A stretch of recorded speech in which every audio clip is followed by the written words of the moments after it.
नमस्कार। आपने डिटेल्स दी हैं। 6 फरवरी 1984 शाम के 5:20 पे इनका जन्म हुआ।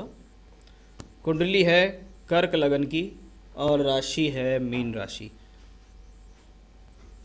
कर्क लगन जल तत्व राशि का लगन, मीन राशि जल तत्व राशि। कर्क मीन केकड़ा जो कि पानी में बहुत अधिक रहता है। कर्क राशि वाले भावनात्मक रवैये के लोग होते हैं, भावुक होते हैं, गहन सोच वाले होते हैं। किसी भी बात को सोचते सोचते सोचते बहुत दूर तक पहुंच जाने की टेंडेंसी ऐसे लोगों के अंदर होती है, यानी स्वभाव में बहुत अधिक गहन होते हैं। साथ ही साथ राशि देखिए मीन राशि है। मीन राशि चंद्रमा 12 नंबर की राशि में बैठे हुए हैं और मीन राशि भी जल तत्व राशि है, क्योंकि मीन मीन्स मछली, यानी स्वभाव में बहुत गहनता है, गहराई में व्यक्ति बहुत ज़्यादा चला जाता है। इसलिए व्यक्ति के भीतर भावुकता के गुण, क्योंकि ये महिला हैं, ज़्यादा देखे जाएंगे। कुंडली के अंदर लगन का मालिक भाग्य स्थान में बैठ रहा है, यानी व्यक्ति भाग्यशाली है। जीवन में उसको भाग्य का सहयोग मिलेगा और भाग्य के भरोसे उसको जीवन में प्राप्तियां होंगी। चौथे घर में 2 अशुभ ग्रह बैठे हुए हैं, एक मंगल है और एक शनि है। मंगल शनि का ये संयोग जब चौथे घर में हो तो 4th हाउस जनरल हैप्पीनेस के लिए होता है। रोज़मर्रा की ज़िंदगी में सुख शांति, परिवार का माहौल, स्वयं के मन में चलने वाली स्थिति और उसके ऊपर 2 अशुभ ग्रहों के प्रभाव हों तो ऐसा व्यक्ति कभी कभी बहुत अधिक नेगेटिव भी सोचने लगता है, जिसके कारण घर परिवार का माहौल खराब हो जाता है। परिवार के अंदर अशांति का माहौल, क्योंकि मंगल जब चौथे घर में हो तो कहते हैं कि ये मांगलिक दोष बनाता है। साथ में अष्टमेश शनि भी हैं। अगर व्यक्ति जीवन में अपने प्रोफेशनल लाइफ को करने जाए तो उसको प्रोफेशनल लाइफ को साबित करने में बड़ा टाइम लगता है, या ये कह लीजिए बहुत अधिक संघर्ष के बाद उसकी प्रोफेशनल लाइफ में कुछ स्थिरता आती है। साथ ही साथ क्योंकि मंगल और शनि, मंगल योग कारक हैं, बहुत अच्छी स्थिति में है, भूमि जमीन जायदाद का सुख मिलेगा। लेकिन साथ में शनि है, कहीं भी रहेंगी वहाँ इनको खुद ऐसा लगेगा कि मन में कोई नकारात्मक विचार हैं, स्वभाव के अंदर भी नकारात्मकता आ जाती है, एग्रेशन भी आता है, चिड़चिड़ाहट भी आती है, मन के अंदर नेगेटिविटी भी आती है, कुछ ना कुछ मन में हमेशा चलता रहता है। इनकी लगन राशि ने भी यही बताया। अब बात करेंगे हम बृहस्पति और शुक्र की। स्त्रियों की कुंडली में अगर बृहस्पति जो कि पति का कारक है, शुक्र जो कि विवाह का कारक है, ये दोनों छठे स्थान में पड़ा होना और शनि की तीसरी दृष्टि इनके ऊपर हों तो आप लोगों को एक तरीके से ईश्वर के प्रति, ईश्वर से ही ये स्थिति मिली है कि भाई आप अपने वैवाहिक जीवन को अच्छी तरीके से चलाओ, नहीं तो ये कभी भी किसी भी परिस्थिति में टूटने के कगार पर आ सकता है। क्योंकि विवाह का कारक बृहस्पति, पति का कारक बृहस्पति, शुक्र नैसर्गिक कारक, ये छठे घर के अंदर बैठे हुए हैं। अच्छा नहीं है ये। आप खुद देखिएगा, यहाँ सुख स्थान चौथे घर का मालिक छठे घर में है, छठे घर के मालिक के साथ अष्टमेश शनि से दृष्ट हो तो आपको तो ये एक तरीके से ईश्वर ने दिया, इसको स्वीकार करो और कोशिश करो कि भी मेरे ही अंदर वो प्रॉब्लम है, इसलिए मुझे उसको वो सॉर्ट आउट करना है, मैं अपने लेवल पर उसको हल करूंगी और बहुत हद तक अपने आप को पॉजिटिव रखूंगी, घर परिवार में खुशी का माहौल रखूंगी। क्योंकि एक बार अगर आप नेगेटिव होने शुरू हो गए तो आप बहुत हद तक नेगेटिव हो जाएंगे। तो ऐसी स्थिति आपके इस चार्ट के अंदर मुझे दिखाई दी। बुध और सूर्य का संयोग पड़ा हुआ है यहाँ शनि की राशि में, सूर्य शत्रु राशि शनि में बैठे हैं, बुध द्वादशेश हैं, तो ये भी कोई अच्छा कॉम्बिनेशन नहीं हुआ। फिर से इसने दिखाया है कि ये स्थिति पैसे के हिसाब से तो ठीक मान सकता हूँ कि भी धन स्थान का मालिक केंद्र स्थान में बैठा है, लेकिन मैरिड लाइफ वाइज, सामाजिक स्थिति वाइज कोई ये बेहतर कॉम्बिनेशन नहीं है। राहु केतु पंचम भाव पर दृष्टि डालने, देखिए पंचम भाव में एक अशुभ ग्रह बैठा है केतु। 5th हाउस बुद्धि, 5th house education, 5th house संतान, इन सब के लिए जाना जाता है। जब पंचम भाव में अशुभ ग्रह बैठा हो तो आपको जीवन में संतान से संबंधित कुछ ना कुछ प्रॉब्लम्स आएंगी।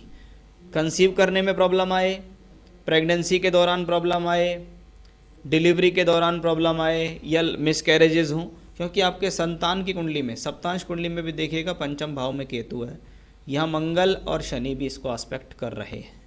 तो ये सेम सिचुएशंस आपके इस चार्ट में भी यहाँ भी दिखाई दे रही है। तो ये आपके ग्रहों की स्थितियाँ हैं। आपके कुछ स्थितियां देख लो, आपने कहा इमोशनल हैं, कॉन्फिडेंस की कमी है, एग्रेशन है, हस्बैंड से प्रॉब्लम रहती है, तो वो सारी चीज़ें तो मैंने आपको बता ही दी है। और हाउस वाइफ हैं, पैसा नहीं बचता है। देखिए ये आपका मैटर नहीं है, आपके लिए तो मैं एक पूजा पाठ बता सकता हूँ जिससे घर के अंदर स्थिरता आए, स्वभाव में आपके स्थिरता है, घर में पैसे की तरक्की हो। लेकिन ये चीज़ें निर्भर बहुत हद तक करती हैं, पति की इनकम पर भी ये चीज़ें निर्भर करती हैं। जल्दी विश्वास कर लेती हैं किसी के ऊपर भी। देखिए ये भोलापन भी है थोड़ा। जब भावुक व्यक्ति होगा उसे कोई भी दो तीन चिकनी चुपड़े बातें कर लेगा और उस पर विश्वास कर लेगा, तो उनको इन सब चीज़ों से बचना होगा। दशा देखिए आपको शुक्र की चल रही है, वीनस फोर्थ लॉर्ड है, सुख स्थान का मालिक छठे घर में है, यानी सुख में कमी। आप स्वयं के बल पर अपने सुख के अंदर प्रॉब्लम डाल रहे हैं किसी न किसी कारण से, कभी कभी अकारण ही, कोई कारण नहीं है फिर भी घर के अंदर प्रॉब्लम्स चल रही हैं। तो वैसा भी योग आपकी इस कुंडली के अंदर दिखाई दिया। अब दशा शुक्र की बहुत लंबी है, आप हाउस वाइफ हैं तो आपको मैं कुछ ऐसी रेमेडी बताऊंगा, क्योंकि 6th हाउस में प्लैनेट बैठता है, ये बहुत लंबी दशा है, अभी 2034 तक जा रही है। आप अपनी हेल्थ को बहुत ज़्यादा ख़राब ना कर लें, ऐसे सिचुएशंस भी मुझे आपके चार्ट में दिखाई दे रहे हैं। उम्र तो अभी आपकी 36 वर्ष है। अब ऐसी स्थिति में क्या करें? रेमेडी सबसे बढ़िया काम करेगी कि आप उपाय करें जो आपके लिए, परिवार के लिए, पैसे के लिए, बच्चों के लिए सब तरीके से वर्क करेगी। उसके बारे में मैं यहाँ चर्चा करने जा रहा हूँ। देखिए, जब तक शुक्र की दशा चले आप अपने जीवन में नियम बनाइए वैभव लक्ष्मी के व्रत रखने का। क्या आप वैभव लक्ष्मी के व्रत रखें? 21 व्रत आप रखें, 22वें व्रत पे आप उद्यापन कर दें। बाज़ार से वैभव लक्ष्मी की किताब आती है, उसको ले आइएगा। उसमें सब कुछ तरीका है कि किस दिन से कैसे व्रत करते हैं, क्या खाते हैं, क्या पीते हैं, क्या पूजा करते हैं, सब उस पुस्तक में लिखा हुआ है। शुक्ल पक्ष के शुक्रवार से उसके व्रत शुरू होते हैं। तो आप ऐसे करके उद्यापन करें, फिर 2-3 महीने के लिए छोड़ दें, फिर कर लें। तो ये तो आप रेगुलरिटी में वैभव लक्ष्मी के व्रत रखें। दूसरी चीज़, आप रोज़ शाम के समय दुर्गा सप्तशती का पाठ अपने घर के भीतर करें। उसका तरीका मैं आपको बताता हूँ। सुबह की पूजा में आपको क्या करना है, दुर्गा सप्तशती में से देवी का कवच रोज़ पढ़ना है। सुबह रोज़ उठे, नहाए धोए, पूजा पर बैठ गए और देवी का कवच का पाठ आपने करा। शाम के समय आप जो बाकी के 2 कवच बचते हैं, जैसे अर्गला स्तोत्र है और कीलकम है, क्योंकि उसमें 3 कवच होते हैं देवी कवच में, उसमें दुर्गा सप्तशती में। तो देवी कवच सुबह करेंगे और बाद में शाम के समय पहले करेंगे अर्गला स्तोत्र, फिर करेंगे कीलकम। ये दोनों करके फिर आप पढ़ेंगे पहला अध्याय। ये हो गई एक दिन की पूजा।